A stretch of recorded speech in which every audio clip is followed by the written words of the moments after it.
Welcome to On Point Live. I'm Michael Horn, along with the stars of our program. One of the great stars of the Los Angeles Rams, one of the great quarterbacks of all time, Mr. Vince Ferragamo, ladies and gentlemen. The crowd is going nuts in the background. Hall of Fame, four-time NFC Offensive Lineman of the Year, Jackie Slater. Jackie, you played with the Rams your entire career, correct? Absolutely. You, Vince, traveled a little bit. You went to Green Bay? I went to Canada one year as well. Canada, Green Montreal, Bay, Buffalo? Green Bay, Buffalo. He went looking for the money. Very. Hey, we didn't have free agency back in those days, so I was one of the first one to start it for the entire league. His leaving cost me a Super Bowl. Really? Yes. Well, that's a story It for wasn't today's only show. me. Everybody left. It was you, my friend. Well, All right, after we'll find the out year, about we that. had all those defections. Remember, everybody left. Big controversy when Vince joined the team. There was Pat Hayden, Vince Ferragamo. The media was going nuts. The fans were going crazy. We want Vince. Pat Hayden was there. Vince was taller. Vince, you finally won out, and then the Rams did go to the Super Bowl. Let me tell you, that was very good. It was a great year. And Jackie, you were always right there, consistent every single day. Hall of Famer. That's the man right there, I'll tell you. Now, our show here, we want to mention, go to our website, onpoint.net, onpointlive.net. That's if you want to check us out on the website. The YouTube channel, you can subscribe to our YouTube, and it's up there every time, On Point Live with Vince and Jackie. Search it. I did it. I got my account on YouTube. You go there, you hit On Point, and there they are. They're talking away for you. Instagram, on.point.live for you. Our sponsors, the incredible people at harmonycheese.com. You can order cheese today and have it at your door tonight. And they're sending us some new cheese, Jackie. Absolutely. And Vince. It's going to be good stuff. And make sure you don't get all the abrigelli. Yeah, because that is Save Jackie's me the personal Parmesan, favorite. would you? And Vince, Save you me stay that away from Parmesan that. cheese. And don't you try to Rated get all on of the my spaghetti. Gouda. And Okay. email us at onpoint@crntalk.com. Our producer, Corey Marino. Corey, are we giving away still some Harmony cheese if they want to enter? So here's the deal.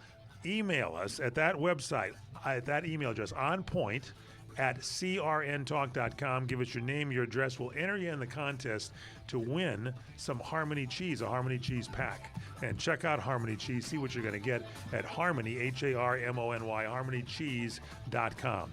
All right, we got a lot to talk about on the show today. NCAA, right? We got boy. NBA going, guys, going NBA. crazy. Maybe some football news, maybe even some baseball, and possibly some hockey information you guys may share. So that's our show for you here today. Thanks so much for joining us. Remember to stay on point. Oh, no, we got more to come up here for you. Harmony Cheese bringing you these great guys. So stay with us here on CRN Digital Talk Radio, On Point Live. Jackie Slater, Vince Ferragamo. We'll be right back.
Welcome back to On Point Live. Michael Horn along with Vince Ferragamo and Jackie Slater.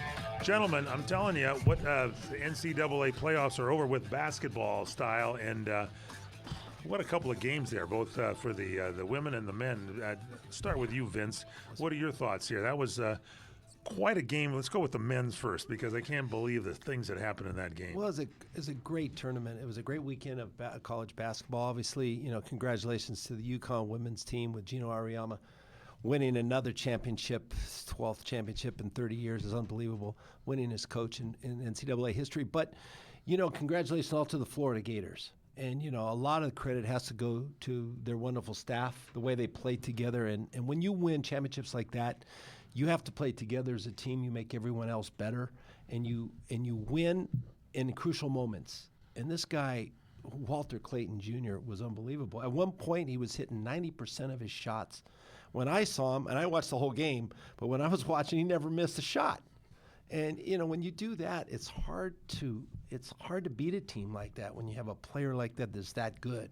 But credit goes to Houston too. They played right to the end. They beat the team that I thought was going to win it all in Duke, and Cooper Flagg and that team. That team was leading 13 points with 8 minutes to go, or 14 points with 8 minutes to go in the game, Jackie. Yeah. And they could not keep that winning percentage going. Houston led or tied for 38 minutes, 56 seconds, if you want to know the numbers. And Florida led the game for 1 minute, 4 seconds. Jackie, what the heck went on there? Florida's the only led for 1 minute and 4 seconds. It came at the end of the game. That's the good news, correct? We're talking about the hot shot shooter that averaged 30 points the previous 2 games. And he comes and he plays against Houston, and he had 1 point, Vince, throughout the whole first half of the game. So what did the coach do? The coach was fantastic. He took him out of the ballgame, out of the lineup, put him on the bench, let him watch, let him settle down. Then he put him back in the game, and he made some very critical shots, some key baskets, and kind of got back to himself. I was really, really impressed with the Houston team, however. I thought they played defense. They were sticky all game long. Early in the ballgame, they missed a lot of shots. They didn't do well shooting the basketball from anywhere outside the perimeter. They didn't work the ball in the paint and get points. But they were competitive. They were very competitive. They were only down by 1 point. Both these teams were defensive-oriented teams. Yeah. That's what got them there. Houston was number 1 overall. But the thing was, they just didn't have the shot makers, and that was the difference. They didn't have the offensive shot makers. I want to jump back just a little bit and think about, when Juju Watkins went down, I said, okay, well, SC is done, and then basically that was the case. And I'm thinking, okay, well, here goes UCLA, and they've got Lauren Betts. She's 6'7", and you think, okay, this young lady's going to dominate the tournament. But what happened, man? Auriemma, he had a 6'2" freshman, Sarah Strong. He matched. I mean, she just banged her around, beat her up, just the way. I mean, this is the way I imagine physical with Wes Unseld and some of the old time, big time Bill Russell, some of those old bangers, Shaq. From the old days, Yeah. I mean, she was very physical. I was very impressed with that young lady, the way she handled a girl who was much, much taller than her. Yeah. It was an outstanding playoff series, both men and women, and I think there's a lot to be said about women's professional basketball and the skill set that these young ladies are bringing to professional basketball now. You talk about old bangers. We got a couple of them right here with Vince Ferragamo, Jackie Slater. You guys have watched a lot, so when you analyze, you've got some time behind you. Vince, your thoughts on the? I know. My daughter played basketball, and she went to Vanderbilt, and it just got me to be very enthused about women's basketball, and it grew and grew and grew, and now look what it's at. It's at a premium now. But Jackie mentioned good points about coaching. Sampson, who was coaching Houston, the Cougars, they played so well down the stretch, and the calmness of this coach and the confidence he gave his team, and his team wanted to win. Not only for themselves, they could care less. They wanted to win for the coach. He did. And that coach, any coach that you look at, and we look at some of the best, Gino Auriemma, you look at John Wooden, Woody Hayes, just go back through the history of great coaches, what they've meant to players that leave the game and go on to become productive citizens and be very productive in life. Have a lot of success. They have success, and they give so much credit to the guys that molded them. And they learn from them. And, great coaches, Mike, first are great teachers. Yeah, well, and I think that's what we've seen in this. To add to that, we were talking before the show that what makes a great coach, is it your record, your wins, your championships, or do you have to bring in the players that you brought in? You look at a Rod Dato and all the players that went up to the major leagues from his baseball coaching. I mean, it's a mix of all that in college. Right. You got to be thinking about your teaching and your developing as well as trying to win championships. Right, and a lot of people want to hang the greatest of all time on some of these coaches based on the fact that they've won so many national championships, so many conference championships, and they've been in the playoffs so many times. Yeah, that is important, but there are other elements, in my opinion. I look at some of my coaches that I had, and the guys didn't win a lot of championships here and there, but they did a great job of teaching life lessons to the young men that they were coaching and the young women they were coaching. And these guys went on, many of them, to the next level and had successful college careers out of high school and had successful pro careers out of college. So I think when you start talking about the greatest of all times when it comes to coaching in any sport, you have to consider the long-term effects that their coaching has had on their players. And all these coaches have a policy in place, and there's no way of getting around it. You have to comply with what their standards are. Abide by the rules. And you look at a culture they build. Okay, John Wooden did it at UCLA. For 12 seasons, he won 10 NCAA championships. If he would coach 30 years like Gino Auriemma, he would have 25 championships. Yeah. Anyway, they develop it. That's they're before great we started teachers. even talking about guys like Eddie Robinson at Grambling. You know, you got Bob Hill at Grambling. A lot of great coaches. And some of the coaches today, Jackie, have taken the lead. The great coaches will take the lead from some of these great coaches of the past. You look at Glenn at New York Jets right now. What he's building a culture. He said, okay, Aaron Rodgers, you can go somewhere else. He wants the biggest, the fastest, the strongest, the quickest guys. And that's his culture. That's what he's building. And you know what? They haven't been in the playoffs in, 15, 20 years? I think that's a team that you have to establish that first and then get the players to compliment you. Yeah, Jackie. First of all, let me say. First of all, Bob Hill was at Jackson State, and they cleared that up. He coached Walter Payton and Robert Brazile, just going back. But I mean, when you start talking about, developing an NFL roster or perhaps any other roster, in football in particular, there are certain positions that you have to have the biggest, the strongest, and the fastest. But then there are certain positions where you have to have guys who've proven that they can think on their feet, that they can make quick decisions just like the coach expects them to, just like the coach would. And that's what I have seen in my experiences in pro sport is that there were guys that I played with that did not fit the physical bill. They weren't quick enough, I didn't think. They weren't fast enough, I didn't think. And they weren't strong enough, I didn't think. But the coach loved these guys and put them in positions where they can make great decisions all the time. And that involved communicating to their teammates as well. And we see that a lot with quarterbacks, Jackie, too. And they're talking about, Sanders is a quarterback, coming out. He's a great decision maker. There in Colorado, Deion's son. Yeah, Shador. And he, there's more qualities than just arm strength or just how far you can throw the football. It's the mental makeup. It's how you relate to others, how you get others to play better. Make them better. And are you a good leader? Are you someone that's going to follow? Like you've seen some of these great teams, the way they clap and their expression, it's contagious to their teammates. And they love it. They love to share in that kind of, even more so at the college level, right? I mean, they really at every level. At every level, Michael. I think it really works. And that's why you see Patrick Mahomes do so well. You see Joe Burrow. You see, Josh Allen. All these guys are great catalysts for their team. And another team you may not know about, and maybe none of you have heard about it, and when we come back, I'll tell a little story that maybe these guys forgot about too. Vince Ferragamo and Jackie Slater, On Point Live, brought to you by HarmonyCheese.com. Did you guys watch the game with some Harmony Cheese sitting right there? Yeah. And by the way, Vince has a winery, am Crackers. I right? Oh, yeah. Little Clarissa J. We do a little red wine. Yeah, we're right now. Super Tuscan blend with Sangiovese. What did you have, Jackie? Were you Abergelli.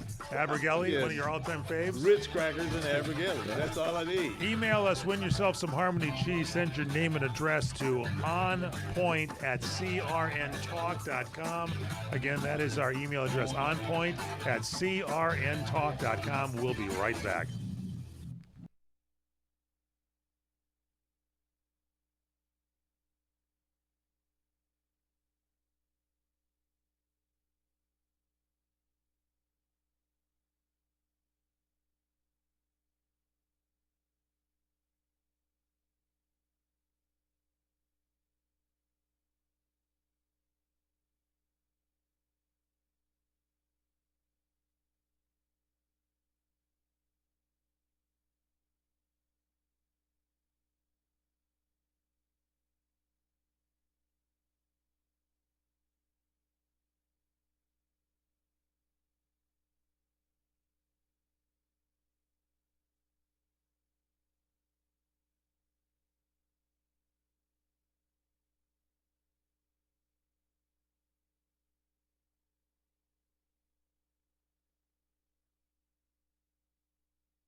Welcome back to On Point Live. I'm Michael Horn, along with Vince Ferragamo and Jackie Slater.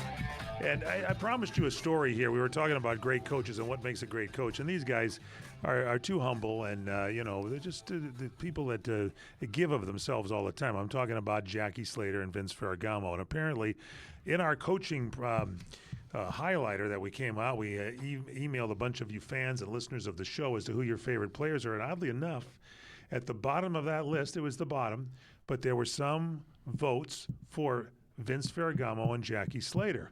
And the story is, I think in junior high, high school, 8th grade, something of that nature, these two gentlemen gave of their time at no salary, may I say, they took no salary, to actually coach some kids in school. And it was quite the thing when some of the other dads who were coaches for their team came up to go against the Big Ten and said, well, who's coaching this squad? And there, of course, was the famed Vince Ferragamo and Jackie Slater. Pretty awe-inspiring for your competition, gentlemen. How'd you go? What was your record that year when you were coaching? We won the championship. They're shy. You see how shy they are? They won the championship. But that's the only bottom line, right? Kids, but our man. kids enjoy. The kids had fun. We had fun. And I think the thing about youth sports is that you have to be impressionistic to young kids, and they have to enjoy the sport they're playing. And if you're a coach that can duplicate that, or at least bring that to their attention, and that they will enjoy playing that sport, then that's all that matters. And so many kids get fragmented, or they get disillusioned because maybe they're not doing so well. But you have to make them enjoy the game and make them enjoy that sport, and you have to teach them how to become more successful. And then you also, one of the biggest things that I think happened with me, and I saw happen with my son, and I believe that I tried to instill with any young player that I was working with, was I wanted them to understand how coaches communicate. I've seen people take their kids and run away from coaches that screamed and yelled and hollered and all of that. And that happens. That is a big part of sports. Basketball, football, track and field, whatever you're doing, coaches are going to yell. They have to speak with a lot of volume in their voices so that people can hear them. And you're so soft-spoken. I know it took a while for you to just charge it up a No, it little didn't bit. take me very long. But I had to introduce this to young people so that as they grew older and as the games became more serious and people's jobs began to be on the line, that they would view this as a part of the game, that they would understand that this is not impersonal. He is not taking it out on me. I am not the only one that's messing up here. He is trying to make a point. And that is a big, big factor for young people playing sports, because let's face it, the older they get, the more likely it is that their coaches are going to be paid to hold on to their jobs by winning games. And sometimes You guys are champions. And when coaches confront each other, Mike, too. When you were players talking, are listening. You talked to And those dads on Oh, that yeah, team. no. He and I had our run-ins, but You did have we were run-ins? playing a team. They'd Yeah. score on their first play. He was coaching defense. And Yeah. then the next time they got the ball, they score on the first play again. Yeah. And I turned to him and I said, "Hey, Jack, can you slow these guys down a little bit?" And we kind of interacted, but the kids got a kick out of it. And guess what? We come back and we won the game. There's so, that I mean, classic picture in the Hall of Fame for the junior coaches, and the one with Jackie there, you with that Cecil B. DeMille horn of yours. Places, everybody. That was very good. But you guys did actually coach the kids, and that's a pretty good thing that you It was fun. thought about And we learned from, we had a lot of fun. We had a lot of great coaches to learn from. I played in high school football for my brother. He never used a foul language.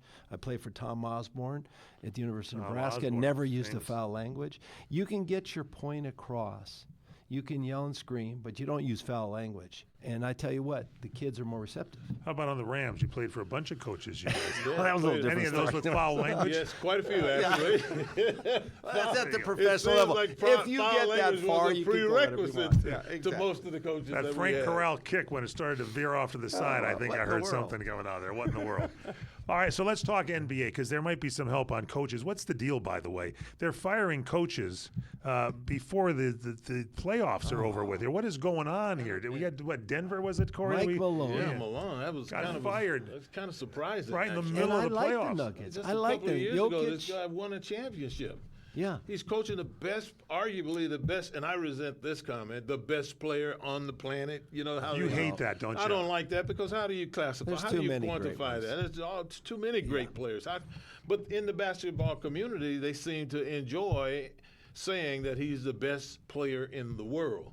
Well, arguably, Jokic is the best player in the world right now with Denver, and suddenly his coach is being fired. They won a championship a couple of years ago, and I don't understand it. Vince was trying to tell me some things that possibly were going on with relative to the leadership of the team, and maybe Jokic not liking him or something. I can't deal. It's hard for me to deal with all this stuff when I think about how purists as professionals are centralized and focused on their jobs and what they need to do to help the team win. The coaching stuff, you can't handle that. You do what they ask you to do, get the game plan, and then try to go and execute it. So it's a different time right now. It seems like in the old days, the coach had to make the team win, and he the owner would come down and say, "See you later." Now it's the players. If they don't like you as the coach, you're gone.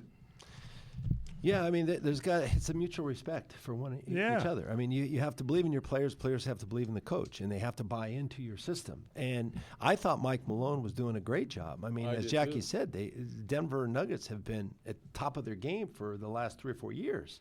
And a lot of it has to do with the way that he's brought the team along. But now there's been some kind of disagreements. You see there's a little not animosity, but frustration building, and I don't know where it's coming from.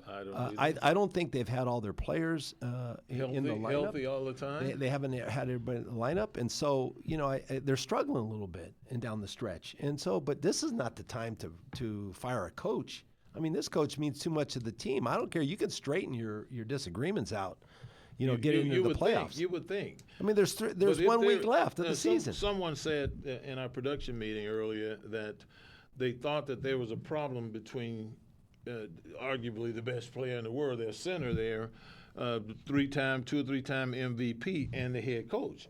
And obviously, you're gonna, if you're gonna pay somebody, you're gonna pay that player a whole lot more money than that coach is going to be making. And if that is in fact the case, then you can understand if someone's got to go, it certainly isn't going to be, the best player in the world. Coaching styles have changed because the coach now has to almost get the players under their own wing, kind of as a family. You look at a Dave Roberts on the Dodgers.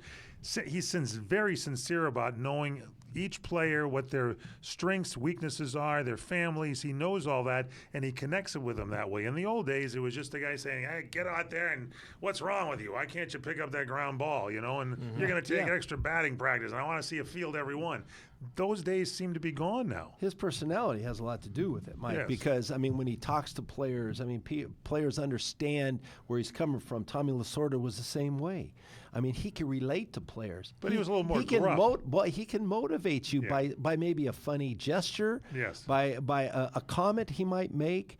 I mean, Dave Roberts is just a great guy to talk to. Yeah, I mean, he's soothing. He's refreshing. He is. He'll really make you forget your past and look forward to the future. Yeah, I mean, okay, I'm going to go out and do better next time, and that's what it takes to be a good, but coach. But there's always disagreements. I can see there's always disagreements. But one of the things that I can see, Vance, over the couple of decades that I played pro football, as the salaries start going up and the guys start getting paid, and in particular, as the guarantees to their contracts begin to be more prevalent, those guys begin to be a little bit more confident.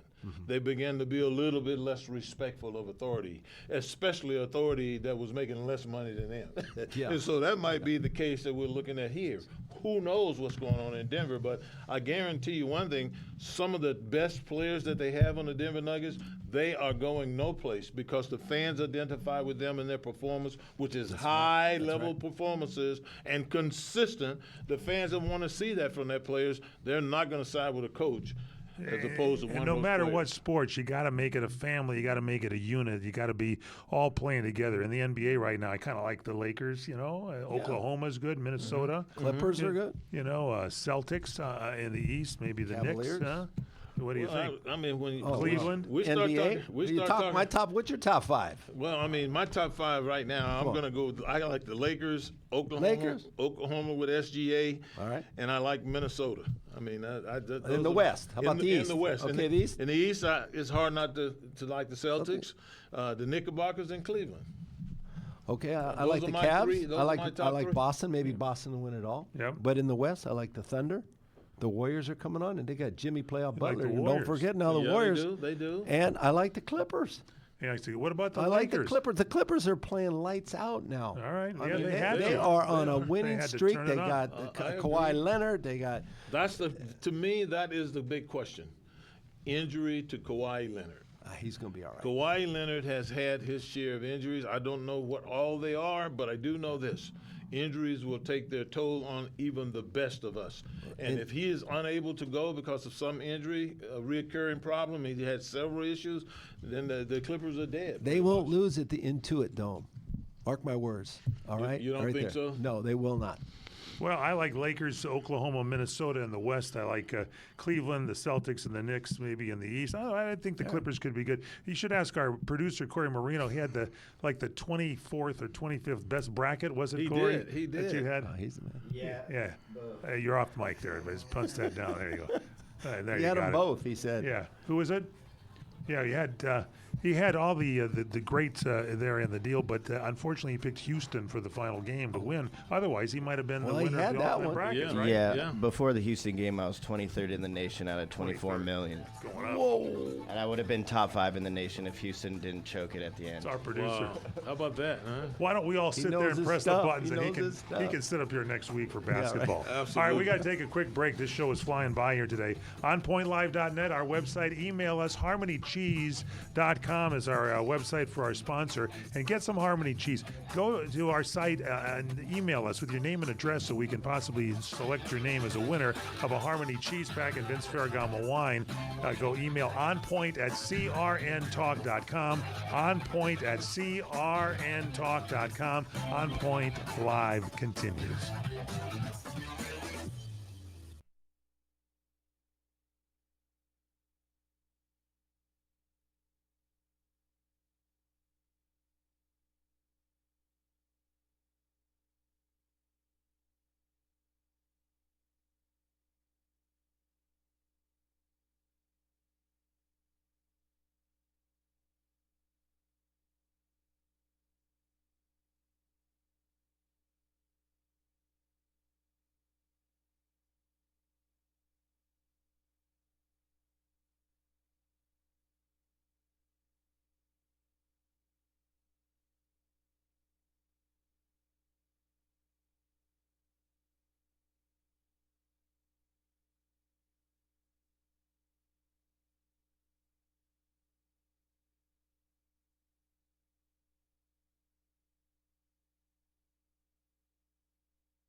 Welcome back to On Point Live. I'm Michael Horn, along with Vince Ferragamo, Jackie Slater, the heart and soul of On Point Live. And gentlemen, we've been talking about coaching styles and stuff. Kevin O'Connell, you were talking about him all year long, Vince Ferragamo, loving him with the Minnesota Vikings, and he's back there again this year, and got a new quarterback. Huh? Yeah, Sam Darnold is dissatisfied that he's left now, but he's in a different place. He's in Seattle. Yeah. But yeah, Kevin O'Connell has been a whisperer, quarterback whisperer. So when we talk about coaching style, we've been talking about different types of styles, and some in the NBA basketball, coaches getting fired right in the heart of the playoffs right now. We have our Corey Marino, our producer, has pulled a clip of Kevin O'Connell when he was telling a story on his coaching. This was prior to Minnesota or during it, but this is nothing of current time. But it's to give you an idea of his coaching style. Let's roll that tape and see Kevin O'Connell. Talk about Alex Smith and his injury. I was his quarterback coach at the time for that injury and stood about 20 yards away from when that happened. And then the journey he went on, I can remember going to visit him, get done coaching. It's 11 o'clock at night. And they tell me, hey, Alex has been having a tough time sleeping. So I get in my car and drive to the hospital to spend a couple hours with him before going back to the facility to go back to work the next day. And I can remember, this is bigger than football. This is about people and just how much he meant to me and how much I meant to him. You never take for granted in this profession. And it's a nice reminder this time of year when you are hearing mostly about free agency and the draft and contracts and salaries and all that stuff's important. But there's another element to this that I think we all can attest to that have been in that locker room or in these meeting rooms before that does matter. Yeah, it does matter, and that's a coaching style that I like. This guy cares about his players. Absolutely, and that is never. There's never going to be a situation where a coach who cares about his players is not valued by the players and by the people who hired that particular coach. Now, I personally have had the opportunity to meet Kevin and talk with him over the years. I know my son is a good friend of his. They were drafted at the Patriots the same season and everything. And Kevin O'Connell, I remember years and years would go by, and this particular agency would hire him to come in and work with all of the quarterbacks. He worked with Jared Goff. He worked, the list goes on and on and on. He truly is, as Vince says, he truly is a quarterback whisperer. Now, that's all technical stuff. That's all football stuff. The thing that gets people's ear is the fact that he's a human being. He's a guy that likes people. He's a guy that appreciates individuals, and that's just simply who he is to begin with. And from there, once people know you have their best interests at heart, then it's easier for them to follow. It's easier for them to learn from you and to tell you about their weaknesses and their strengths as they perceive them. So Kevin O'Connell, my hat's off to him. I think we're going to be looking at a lot of success in Minnesota because of his leadership. Jackie Slater, everybody. Vince Ferragamo, your thoughts? I'm telling you, he's a class guy, and not only because Matthew Slater knew him and was good friends with him, because I know the way Matthew goes about his business, but to go beyond the call of your duty as a coach, to go visit a player in the hospital, to go see him when he's not doing well, when he needs help, when he needs support, you're there to back him up. That says a lot more than just the guy's ability to coach on the field. Absolutely. And what does that mean? What's a reflection on your team and the other players that are around you? They're going to just show that much more respect for that guy. Absolutely. And they're going to listen to you more intently. They're going to follow your leadership because they want to be like you. Vince, the interesting thing about that is as simple as you just explained that. Mm-hmm. As simple as you just explained that. Look at all the coaches that we've been around that did not understand that. I mean, we had a handful. I can think of a handful of guys that you and I both played for that understood that caring about the individual first and foremost was the most important part about coaching. But what about all the guys that didn't understand that? We viewed those guys as, hey, man, when are they going to get a new guy? Because this guy ain't getting it done, whether he was or not from a football standpoint. Yeah, Paul Lanham was one of the best coaches. Jackie, I remember think Paul. had. I When we remember. went to the Super Bowl that year. He never played a down of football, but he was caring. He was very thorough, authentic about in his approach, and always out-prepared, your opponent. And that's what was reflected on me as a quarterback, and I wanted to duplicate what his efforts were to make me a better player. I wanted to do that on the field for him. Absolutely. Makes you better with the team. It's that whole family unit. And look at you guys on the Rams. You've stayed friends. You've stayed together. Those teams that you had together, Fred Dreyer, part of that. You guys are all have the camaraderie to stick around. And I think it comes from the glue that the coach puts into it. At the White House, when the Dodgers were there, and Dave Roberts caught the President Trump, say what you will about him. He's a great politician, and he's really a sincere guy when he connects with people. And he knew enough about each of the Dodger players that after he talked about the World Series, he came in and said, Kike Hernandez did this. Mookie Betts, fastest guy around. I'm not fast. I couldn't make it. He does there. And he was Dave Roberts, he called the best manager in baseball. And, Dave and he made eye contact. I thought Dave was going to get a secretary of coaching department or something, Well, Jackie, don't you believe that the greatest coaches that win championships are the ones that give the most to their team and the team respect, service-oriented. and also the love of one another, Jackie, that's imparted by coaching and players beyond. And you can see that. You could see that with the Boston Celtics. Right. You saw that with the Los Angeles Dodgers with Dave. And you see it with with any team that goes all the way. At any level, watching pro college basketball, women and men. Right. Now watching pro basketball and pro football as it comes up. You notice how these guys, the great players on these teams, consistently talk about how they love one another. Now, what kind of love is that? It's a unit. It's a love that appreciates them so much that they don't want to let them down when they do their jobs. Very good My point. job is to do this, and I know you working at getting your job done. I'm not going to let you down because I'm going to get mine done. You love your teammates. You do. And you do anything for them. And that's what makes the championship And you want to team. perform as a unit. In baseball, it's pass the baton. The next guy up gets that hit. Dave Roberts didn't have to like Donald Trump because in the last series against Houston, when the Astros were banging the trash cans, Dave went out and took Rich Hill out, and Trump had one of his comments. I saw the manager came out there and took the guy out. They always do that, and then all heck broke loose, Well, then in the last World Series, Dave Roberts goes out there and talks to, I think it was Blake Trinan, and he says, hey, Blake, are you going to be able to get this guy? Can you get him out? And Blake said, yes, I can. And he gave him the ball and let him do it. That's trust in your players. And The heck with analytics. Analytics, forget it. Throw it and out no the trash window. cans were being pounded on either, by the way. All right, let's talk about the tush push. You, Oh, Jackie, boy. that some of the teams and the players don't like. By the way, your thoughts out there on anything we talk about, email us onpoint@crntalk.com. Onpoint@crntalk.com. Let's open the doors here to the tush push. Well, Jackie. let me get going on this right away. I can't. Mr. Murphy, who is the guy that's running the Green Bay Packers, Mark Murphy. We competed against him, Vince. Great guy, smart guy, done a fantastic job with player acquisition and everything involved in running a professional football team. But I disagree with him 100%.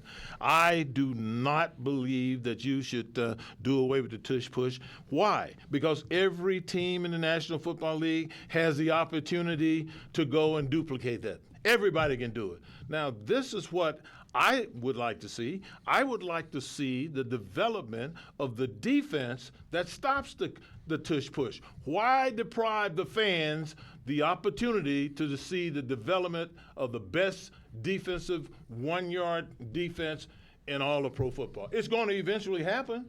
Regardless of what anybody says, someone's going to eventually figure out a way to stop it. Why deprive the fans the opportunity to say, hey, I remember when they couldn't stop that tush push, but they can stop it now with this. Yeah. Let's Vince? wait on the Vince name of the Ferragamo? new defense. Well, I have to talk to the viewers back home. Please email us or send us your response on whether you I'm like or curious you dislike about the tush push, because we want to engage with the players and see what the fans think as well. But I'm curious about the I'm in fans disagreement too, with Jackie.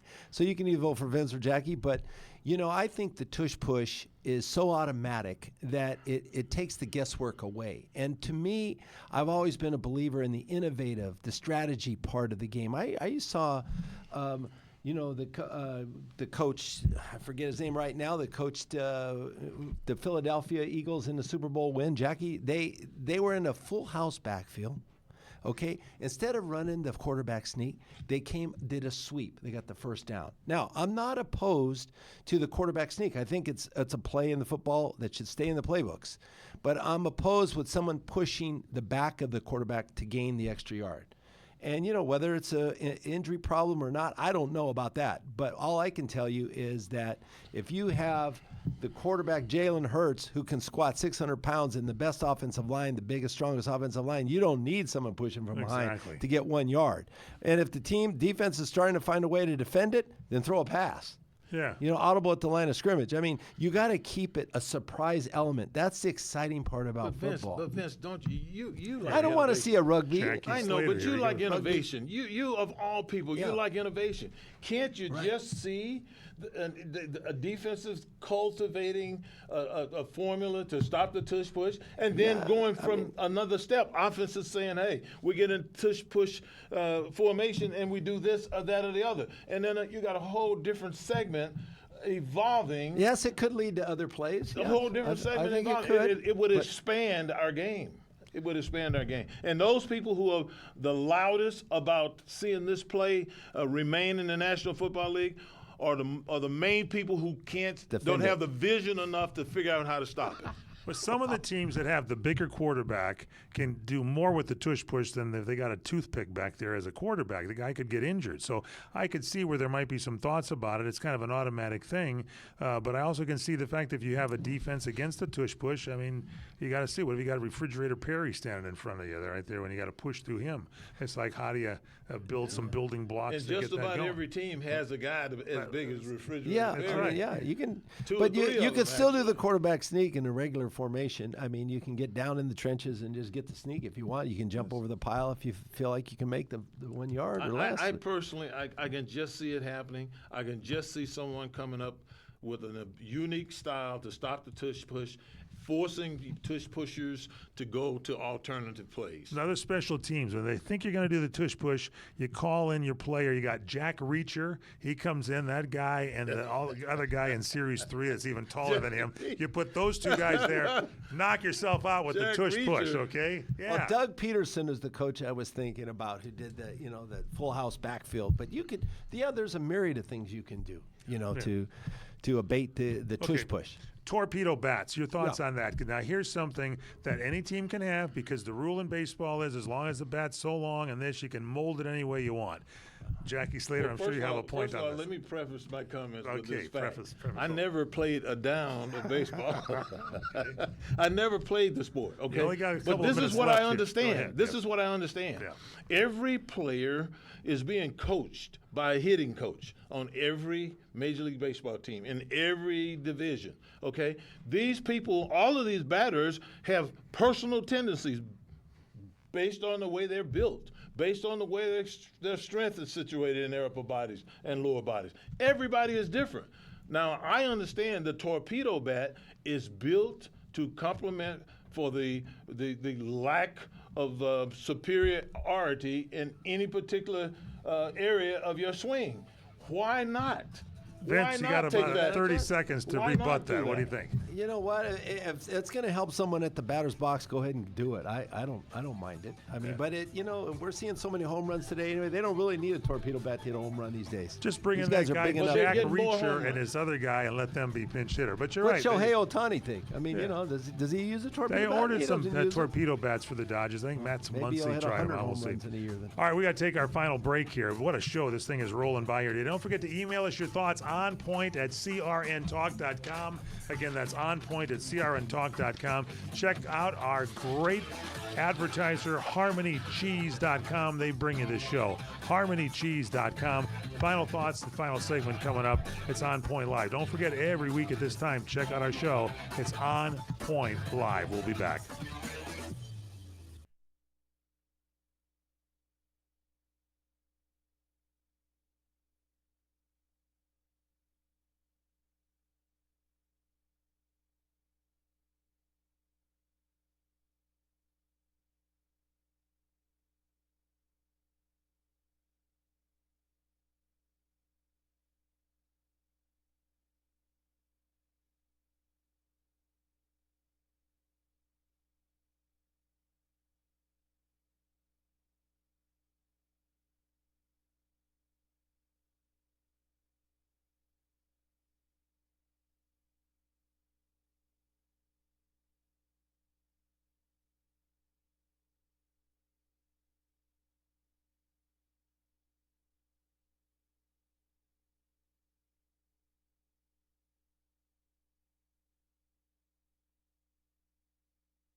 We're back with On Point Live. All right, I'm a hockey fanatic. I love the Los Angeles Kings, and I love Wayne Gretzky, and now I like Alex Ovechkin of the Washington Caps. This is amazing.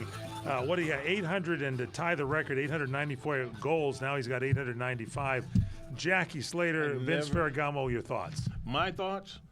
When I look at ice hockey and I see how difficult it is, I said to myself, there's never going to be anyone to break Gretzky's record. Yeah, There's right? it's just not going to happen. He was just too good, too fast, too clever, taking advantage of every opportunity that you possibly could have to score. And I just thought to myself, this is just never going to happen.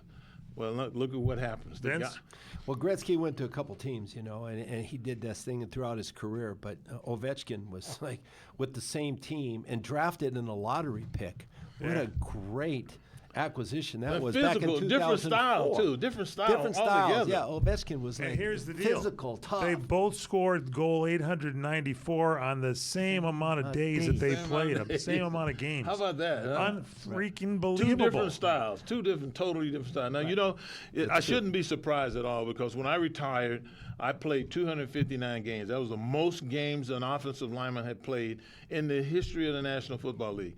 It seems like I wasn't retired for 2 years before Bruce Matthews down in Houston came and broke that record. So records are meant to be broken, guys, and so let's just celebrate Ovechkin right now because that is a unique record that he just broke. And Ovechkin now wins the Harmony Cheese trophy. That's the one that we give out for you. That's right, he does. Congratulations, Alex. Send it Good right job, on buddy. down to him. Cheese trophy. Order your Harmony Cheese and celebrate with Alex and go to harmonycheese.com. Again, harmonycheese.com, our great sponsor. Boy, this show flew by and we've got more topics that we're going to have to hold over to next week, I'll tell you on the show. So don't forget to email us onpoint@crntalk.com, onpoint@crntalk.com. Check out our website, onpointlive.net. Follow us on Instagram, on.point.live, and check out our podcast wherever podcasts are available and on YouTube with Vince, On Point Live with Vince and Jackie. What a show, guys. You did such a great job. It really was. We've got this NFL draft coming up quickly, and great. it's going to be here around the corner. How about that? We're going to be right in the middle of that draft. You know man. what We're I going always- back to Green Bay. That's what And I Jackie, said. Yeah, so you know what we're all, Mike, you know what we're all going to say, though? Aren't you? What? We're all going to say, Stay on point.